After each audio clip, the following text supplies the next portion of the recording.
Привет-привет! Меня зовут Ажар. Мы продолжаем с вами запоминать казахские слова. Мои все видео предназначены для людей, которые разговаривают на русском языке, но хотели бы постепенно начать разговаривать на казахском и понимать его.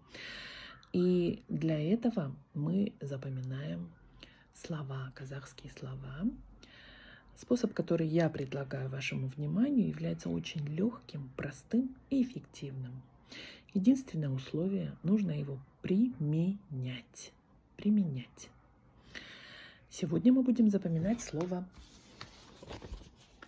«без». Вот эта палочка с точечкой звучит как «без», «без». Это слово означает «мы» на казахском. «Мы». Если у вас сложности с произношением какого-то казахского слова, загуглите его, посмотрите, прослушайте несколько раз, попроизносите, потренируйтесь. Что называется, тренировка – залог профессионализма. Поэтому мы начинаем составлять русские предложения со словом «без». «Без» – это «мы». Без сегодня гуляем в ресторане. Без завтра хотим отмечать день рождения моей дочери. Без собрались в кино и договорились, что мы встретимся возле кинотеатра. В нашем коллективе несколько человек, и без договорились, что сегодня мы все оденемся красиво и будем выглядеть красиво. Любой коллектив, который чувствует себя как без,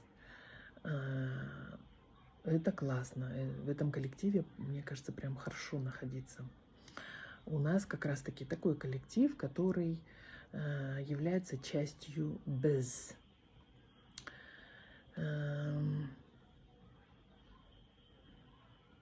Я когда-то работала раньше на кафедре института, и мы без до сих пор встречаемся как кафедра, хотя мы уже практически там никто уже не работает на кафедре, все уже разбрелись по своим областям.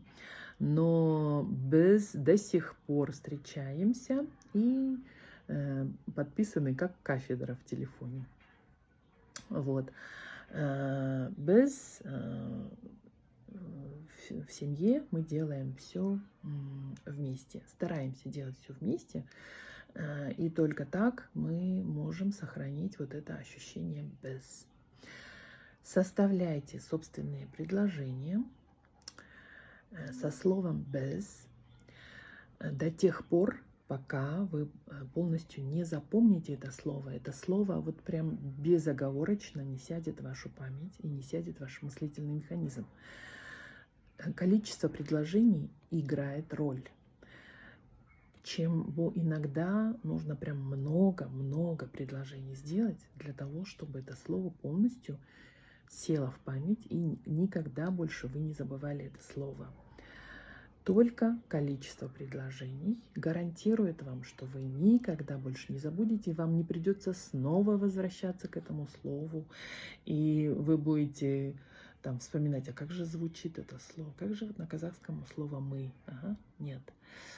Только таким образом, как русские говорят, повторение – мать учения.